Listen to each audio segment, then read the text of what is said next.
મિત્રો, મને આજ પણ બરાબર યાદ છે કે જ્યારે હું એક છોકરાને તેના ઘરે ટ્યુશન લેવા જતી હતી તે સમય ખૂબ જ અલગ હતો અને સારો હતો. એક દિવસની વાત છે, હું રોજની જેમ તેના ઘરે તેનું ટ્યુશન આપવા માટે ગઈ ત્યારે મોસમ થોડુંક વિચિત્ર લાગતું હતું કે થોડી વારમાં વરસાદ આવશે અને ઠંડી ઠંડી હવા આવશે, પણ આવી રીતે અને થોડી વાર પછી અચાનક જોરદાર વરસાદ શરૂ થયો. વરસાદ એટલે કે ભયંકર પડી રહ્યો હતો કે બહાર નીકળવું મુશ્કેલ હતું. મિત્રો, અને મને ચિંતા થવા લાગી કે હવે ઘરે કેમ જઈશ. ત્યાં અચાનક તેને ઘરે ફોન આવ્યો અને મારા પપ્પાનો ફોન હતો. મારા પપ્પાએ કહ્યું કે આજે કોમલને તારા ઘરે જ રોકી લેજો. તેને કહ્યું, હા અંકલ. મારા પપ્પાને ખબર હતી કે આજે તેના ઘરે પણ કોઈ નથી. મારા પપ્પાએ તે વાત પણ જણાવી અને મને પોતાના ઘરે રોકી લીધી. મને થોડુંક અજીબ લાગી રહ્યું હતું કારણ કે હું પહેલી વખત તેના ઘરે રોકાઈ હતી. થોડી વાર પછી તેને બંને માટે ગરમા ગરમ ચા બનાવીને મને કહ્યું, મેડમ તમે આરામથી બેસો,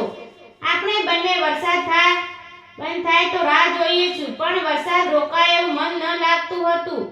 હવે રાત થવા લાગી હતી ત્યારે મેં કહ્યું, ચાલો કંઈક સારું જમવાનું બનાવીએ. અમે બંને કિચનમાં જઈને નૂડલ્સ બનાવ્યો અને બંને સાથે ખાવા ખાતા ઘણી બધી વાતો કરી. મને લાગ્યું કે હવે અમારી દોસ્તી જામી રહી છે. અમે બંને નાનપણથી મિત્રો હતા અને અમે તે નાનપણની વાતો કરી રહ્યા હતા. થોડી વાર પછી તેને કહ્યું, ચાલો કંઈક રમત રમીએ. તેને લૂડો રમવા માટે ફોન બહાર કાઢ્યો અને અમે બંને રમવા લાગ્યા. રમતા રમતા અમારે બંનેની મસ્કરી પણ શરૂ હતી. મને વારંવાર અનવનવી જગ્યાએ ટચ કરીને તંગ કરી રહ્યો હતો અને મને ખીજવાનો કોઈ મોકો છોડતો ન હતો. આખું ઘર અમારા હસવાથી ગીંજી રહ્યું હતું. અડધી રાત થઈ ગઈ હતી અને હું થાકી ગઈ હતી, માટે એક ચાદર લાવ્યો અને તકિયો આપીને મને કહ્યું, તમે આરામ કરો, હું બીજા રૂમમાં સૂઈ જાઉં છું. પરંતુ મને નીંદર નથી આવતી રહી. મેં તે બોલાવ્યો, મને નીંદર નથી આવતી, ચાલો આપણે બંને બેસીને વાતો કરીએ. તે મારી બાજુમાં આવીને બેસી ગયો. અમે બંને વાતો કરવા લાગ્યા. અચાનક મને કહ્યું, મેડમ તમને ખબર છે કે નાનપણમાં હું તમને પસંદ કરતો હતો. અમારા બંનેની વાત ચાલી રહી હતી ત્યાં અચાનક લાઈટ જતી રહી. આખા ઘરમાં અંધારું થઈ ગયું હતું અને વરસાદનો અવાજ સાથે વીજળીના કડકડાટ ખૂબ જ આવી રહ્યા હતા. રોહને મીણબત્તી ચલાવી થોડું અજવાળું કર્યું. મને ખૂબ જ ડર લાગી રહ્યો હતો. તેણે કહ્યું, મેડમ ડરવાની જરૂર નથી, હું તમારી સાથે જ છું. હું તેની વાત સાંભળીને ધીમે ધીમે વરસાદ ઓછો થવા લાગ્યો અને મને પૂછ્યું, મેડમ તમારું સપનું શું છે? મેં કહ્યું, મારા માતા પિતાનું નામ એક દિવસ રોશન કરીશ એવું મારું સપનું છે અને હું પોતાના સાબિત કરીશ. ત્યાં તે બોલ્યો, મને ભરોસો છે કે તું તારા સપનું જરૂર પૂરું કરીશ. મેં તેને પૂછ્યું, તારું સપનું શું છે? તેને હસતા હસતા કહ્યું કે મારું સપનું કે હંમેશા મારા નજીકના લોકોને ખુશ કરું અને ખાસ કરીને તમને હું ખુશ થઈ ગઈ. હવે મારા દિલની ધડકન તેજ થઈ ગઈ હતી. પછી અમને એવું લાગ્યું કે હવે સૂઈ જવું જોઈએ. હું મારા રૂમમાં જતી રહી અને તે પોતાના રૂમમાં જતો રહ્યો. મને આખી રાત નીંદર ન આવી. હું બસ તેની આ વિશે વિચારતી રહી. સવારે જ્યારે હું ઉઠી ત્યારે તે ચા બનાવી રહ્યો હતો અને તેણે કહ્યું, હવે વાતાવરણ સારું થઈ ગયું છે, તમે ઘરે જઈ શકો છો. મેં તેને કહ્યું, હા, પણ મને આ રાત હંમેશા યાદ રહેશે.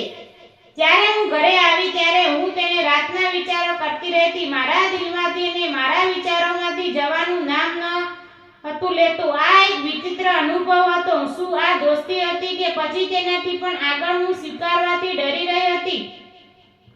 થોડા દિવસ સુધી મેં તેની સાથે સંપર્ક ન કર્યો. અમે બંને ટ્યુશનના બહાને મળતા હતા, પણ સામાન્ય વાત થઈ હતી.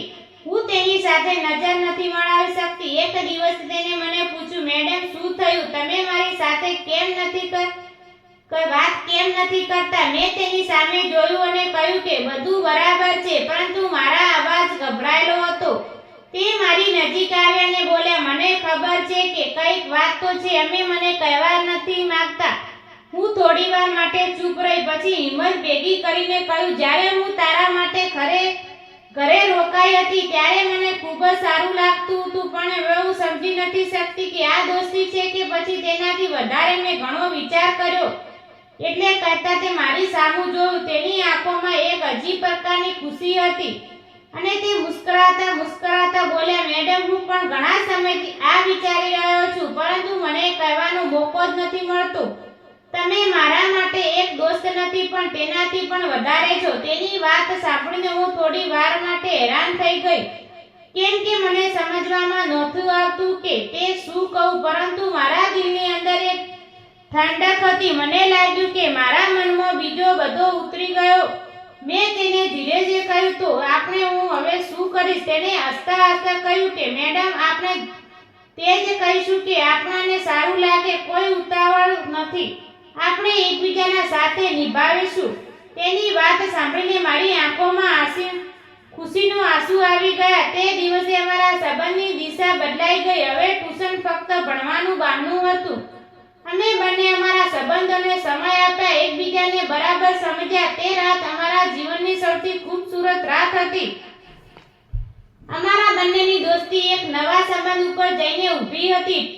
ટ્યુશન તો ફક્ત હવે એક બહાનું હતું, પરંતુ તેની પાછળની કહાની બીજી જ હતી. હું રોજ તેની રાહ જોતી. એક દિવસ તેને કહ્યું, મેડમ, શું તમે વિચાર્યું છે કે આપણે બંને આ જ રીતે રહીશું તો જિંદગી કેટલી ખૂબસૂરત હશે? હું તેની વાત સાંભળીને હસવા લાગી અને કહ્યું, જિંદગી ત્યારે ખૂબસૂરત થઈ છે જ્યારે તું મારી સાથે હશે. અમારી વાતો હવે ઘણા બધા સપનાનો જન્મ આપી રહ્યા હતા. ધીરે ધીરે અમારી વચ્ચેની વાતો અમારા પરિવારમાં પણ ખબર પડી ગઈ. મારા મમ્મી પપ્પા પહેલેથી તેને પસંદ કરતા હતા અને તેના પરિવાર પણ મને પોતાની દીકરી જેવી સાચવતા હતા.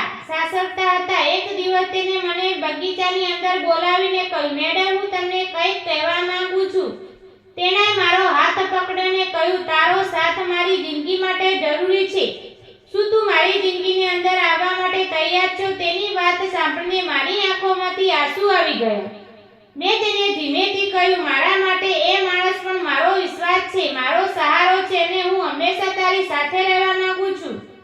અને અમે બંને પોતપોતાના ઘરે આવવા જણાવીને પરિવાર પણ અમારા સંબંધોને સ્વીકારી લીધો અને થોડા સમય પછી અમારા બંનેની સગાઈ થઈ ગઈ. એક દિવસ હું તેની સાથે ઊભી રહી ત્યારે મને તે વરસાદની વાત ફરીવાર યાદ આવી. અમે બંને નક્કી કર્યું કે લગ્ન પહેલા અમે પોતપોતાના ભણતર ઉપર ધ્યાન આપીશું, જેથી કરીને આગળ જતા કોઈ તકલીફ ના પડે. થોડા સમય પછી તેની એક મોટી કંપનીમાં નોકરી લાગી અને હું પણ સ્કૂલની અંદર ટીચરની નોકરી કરવા લાગી અને અમારા લગ્ન થઈ ગયા છે. અમે બહુ ખુશ છીએ. મિત્રો, સ્ટોરી પસંદ આવી હોય તો વિડીયોને લાઈક અને ચેનલને સબસ્ક્રાઇબ જરૂર કરજો. અને મિત્રો, વિડીયોને પૂરેપૂરો જોવા બદલે આપ સૌ ખૂબ ખૂબ દિલથી ધન્યવાદ આપજો મિત્રો.